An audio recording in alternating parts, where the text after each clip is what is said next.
आप देख रहे हैं आज की ताजा खबर। मैं हूं आपके साथ जसप्रीत कौर। चीन से सीमा विवाद के बीच म्यांमार के साथ भारत ने तटीय शिपिंग समझौते को अंतिम रूप दे दिया है।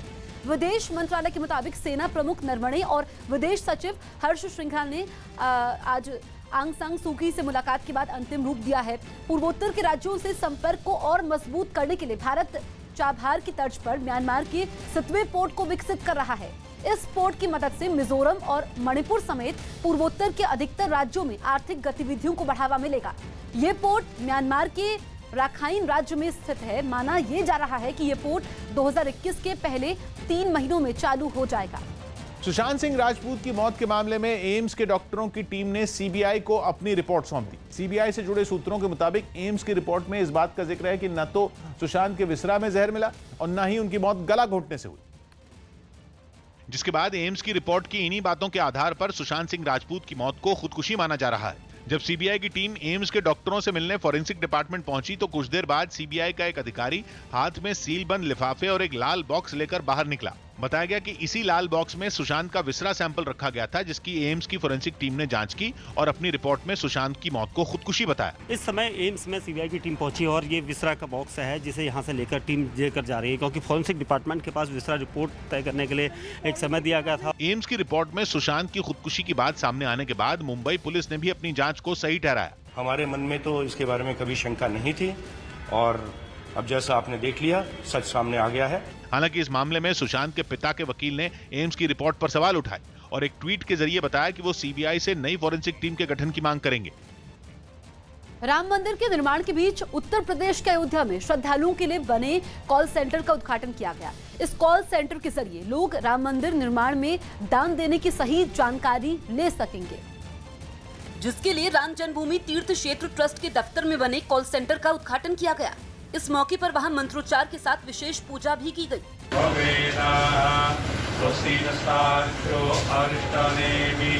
उद्घाटन कार्यक्रम में ट्रस्ट के महासचिव चंपत राय खुद मौजूद रहे।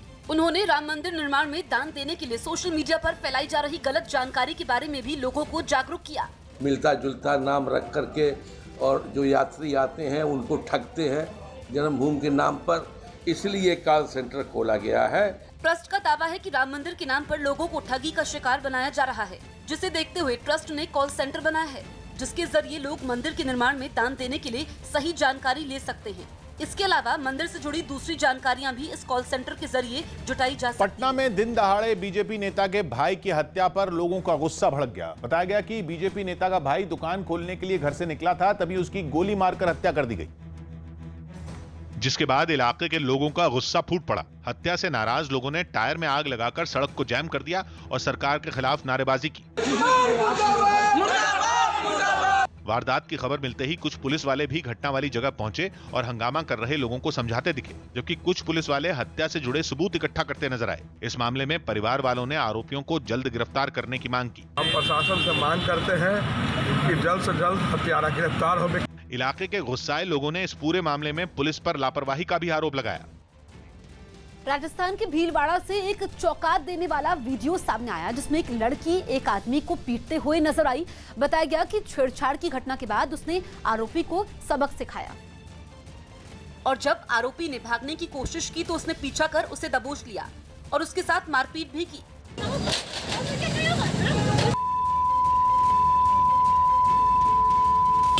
दावा है कि आरोपी नशे में था। हालांकि सामने आए एक वीडियो में वो छेड़छाड़ के आरोपों से साफ इनकार करता दिखा। उसने आरोपी पर आपत्तिजनक इशारे करने का भी इल्जाम लगाया।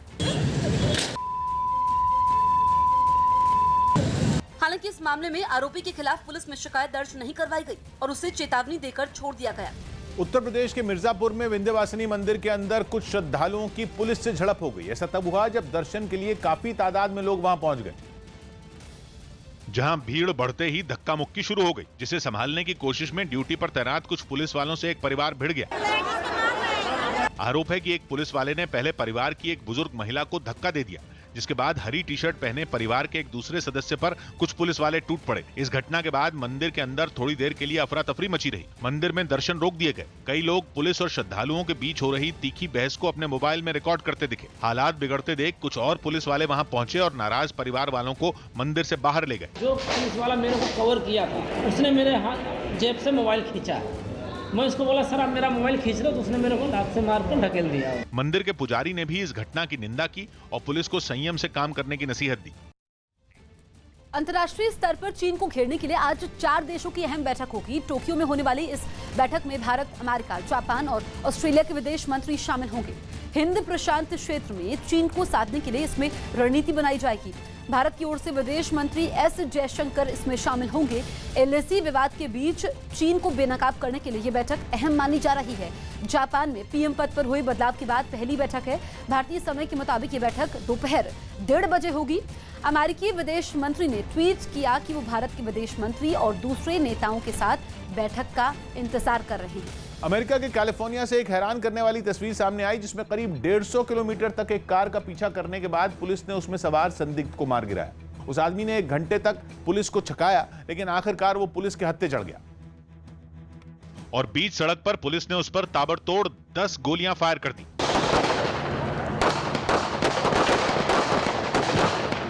बताया गया कि चोर पुलिस का यह खेल इससे करीब 1 घंटा पहले शुरू हुआ। आधी रात को हाईवे पेट्रोल पुलिस के रडार पर वो गाड़ी आ गई। पुलिस ने उसका पीछा करना शुरू किया, लेकिन ड्राइवर 160 किलोमीटर प्रति घंटा से भी तेज रफ्तार से गाड़ी को सड़क पर दौड़ाता रहा। एक गाड़ी के पीछे पुलिस की कई गाड़ियों के काफिले को देखकर लगा जैसे किसी एक्शन फिल्म का सीन सामने चल रहा हो।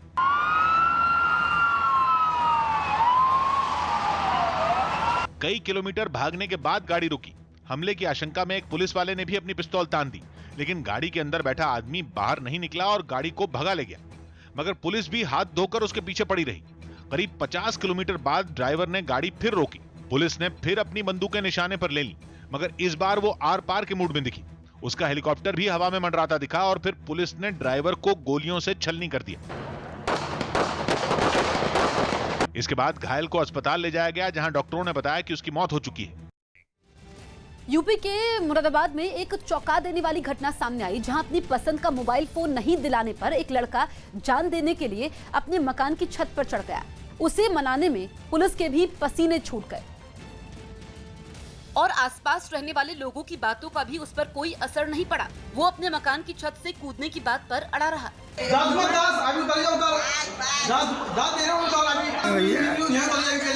मोबाइल फोन की उसकी सनक ने इलाके के लोगों को भी डरा दिया।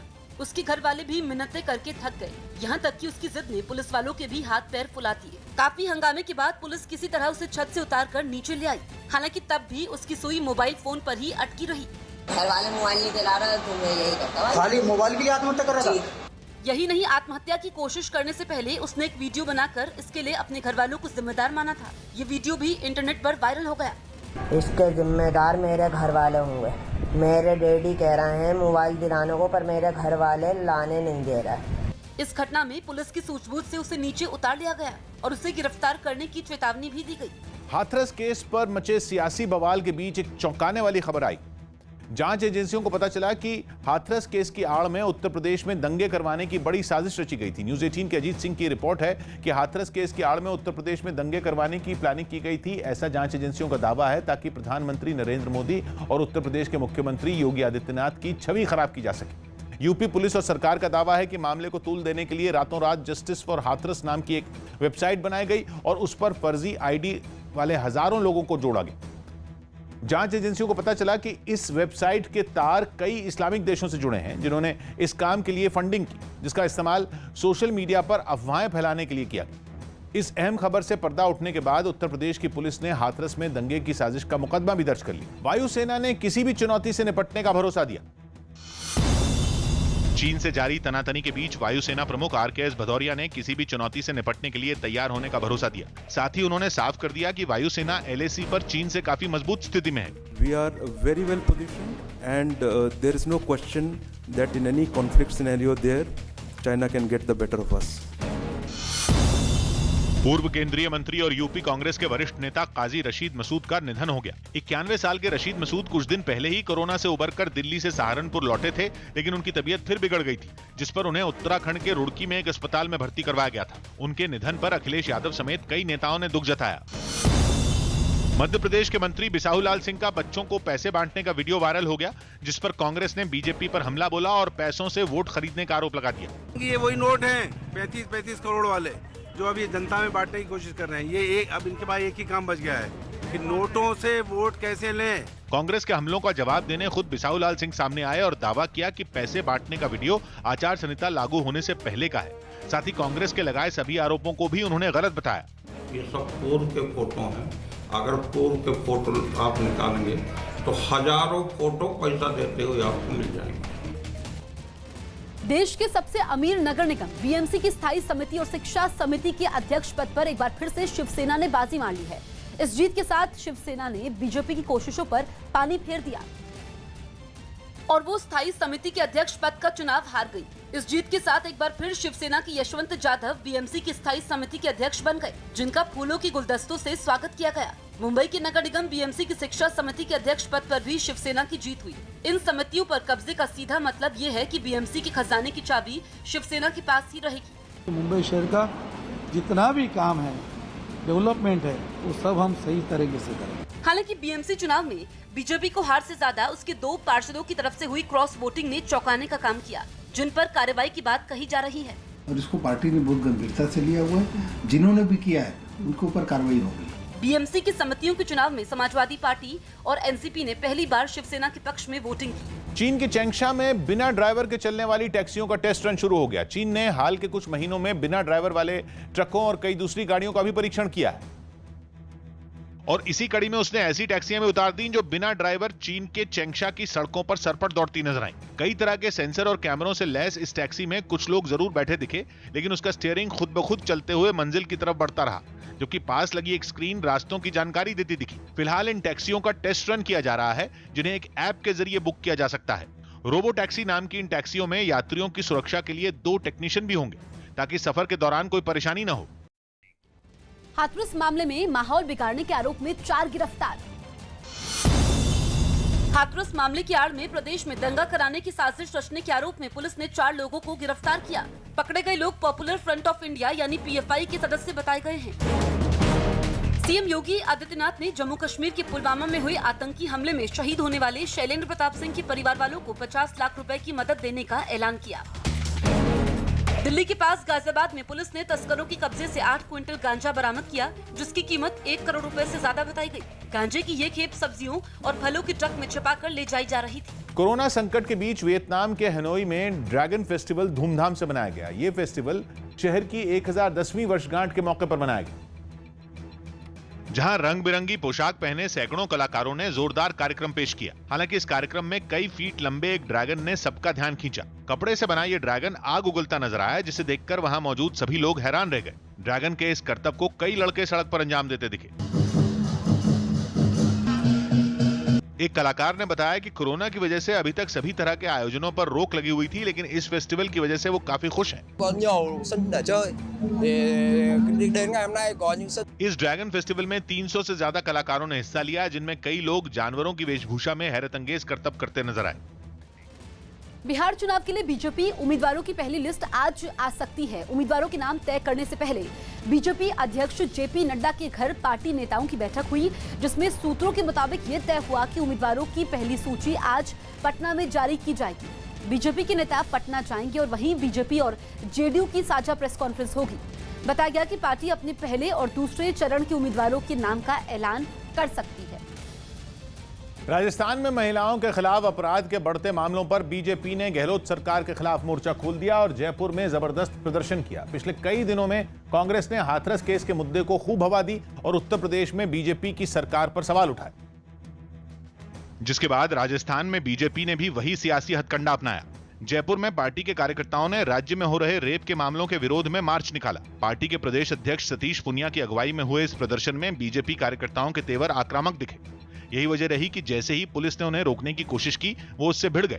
काफी वक्त तक पुलिस वाले इन लोगों को पीछे धकेलते रहे, लेकिन प्रदर्शन में शामिल लोग टस से मस नहीं हुए। उल्टा उन्होंने पुलिस वालों के साथ धक्का मुक्की करनी शुरू कर दी। हालांकि बाद में पुलिस उन्हें रोकने में कामयाब रही। जिसके बाद एक कार्यकर्ता गाड़ी पर चढ़ गया और नारे लगाकर गहलोत सरकार तक अपनी बात पहुंचाई। पिछले 10 दिनों में 12 समेत राजस्थान के अलग अलग जिलों से रेप के करीब 12 मामले सामने आए। सुशांत सिंह मामले में जेल में बंद रिया चक्रवर्ती समेत 16 आरोपियों की न्यायिक हिरासत आज खत्म हो रही है। माना जा रहा है कि एम्स की रिपोर्ट आने के बाद रिया नए सिरे से बॉम्बे हाईकोर्ट में जमानत याचिका दाखिल कर सकती है। एम्स की सीबीआई को सौंपी गई फॉरेंसिक रिपोर्ट को आधार बनाकर रिया के वकील सतीश मान शिंदे आरोपों को झुटलाने की तैयारी में है। साथ ही सतीश मान शिंदे नए तथ्यों के आधार पर रिया की न्यायिक हिरासत और न बढ़ाने और जमानत के लिए याचिका दायर कर सकते हैं। उधर एनसीबी भी रिया की न्यायिक हिरासत और बढ़ाने के लिए हर संभव दलील देने की तैयारी में है। कोरोना संकट में स्कूल खोलने के लिए दिशा निर्देश जारी किए गए। शिक्षा मंत्रालय ने 15 अक्टूबर से स्कूल खोलने के लिए दिशा निर्देश जारी कर दिए। हालांकि इसके लिए मंत्रालय ने कोरोना संकट के बीच राज्यों को स्वास्थ्य, सफाई और सुरक्षा के लिए जरूरी कदम उठाने के आदेश दिए। साथ ही स्कूलों में एक दूसरे से जरूरी दूरी बनाए रखने और मास्क पर खास जोर दिया गया। अपनी सुरक्षा जरूरी है और शिक्षा भी जरूरी है। दिल्ली के कोंडली से आम आदमी पार्टी के विधायक कुलदीप कुमार ने हाथरस के पीड़ित परिवार से मुलाकात की, जिस पर सवाल खड़े हो गए क्योंकि कुलदीप ने 29 सितंबर को सोशल मीडिया पर कोरोना की चपेट में आने की जानकारी दी थी, जबकि 4 अक्टूबर को उन्होंने पीड़ित परिवार से मुलाकात की। बीजेपी ने कुलदीप पर लोगों की जान को खतरे में डालने का आरोप लगाया और उनके खिलाफ कार्रवाई की मांग की। हालांकि कुलदीप ने इस पर सफाई दी कि वो कोरोना रिपोर्ट नेगेटिव आने के बाद ही हाथरस गए। बिहार विधानसभा चुनाव से पहले जेडीयू को एक और झटका लगा। पूर्व सांसद और जेडीयू नेता विश्व मोहन मंडल आरजेडी में शामिल हो गए। तेजस्वी यादव की मौजूदगी में पार्टी के प्रदेश अध्यक्ष जगदानंद सिंह ने उन्हें पार्टी की सदस्यता दिलाई। हाथरस मामले में कांग्रेस नेता शैलेंद्र तिवारी पर लखनऊ में विवादास्पद पोस्टर लगाने का आरोप लगा, जिसके बाद पुलिस ने उन्हें गिरफ्तार कर लिया। साथ ही पुलिस ने उनकी गाड़ी से भी कई विवादास्पद पोस्टर बरामद कर लिए। यूएई में खेले जा रहे आईपीएल में दिल्ली कैपिटल्स और सनराइजर्स हैदराबाद को बड़े झटके लगे। दिल्ली कैपिटल्स टीम के अनुभवी गेंदबाज अमित मिश्रा चोट लगने की वजह से आईपीएल से बाहर हो गए। शारजाह में कोलकाता नाइट राइडर्स के खिलाफ मैच के दौरान उन्हें उंगली में चोट लगी थी। यही नहीं, खबर है कि सनराइजर्स हैदराबाद के क्रिकेटर भुवनेश्वर कुमार भी अब घायल होने की वजह से बाकी आईपीएल मैच नहीं खेल पाएंगे। छत्तीसगढ़ के जांजगीर चांपा में सड़कों पर उतरे कांग्रेस और भीम आर्मी के कार्यकर्ता आपस में गुत्थम गुत्था हो गए। कांग्रेस कार्यकर्ता वहां हाथरस कांड के खिलाफ प्रदर्शन कर रहे थे, लेकिन तभी भीम आर्मी के कार्यकर्ता भी वहां पहुंच गए, जिस पर हंगामा खड़ा हो गया।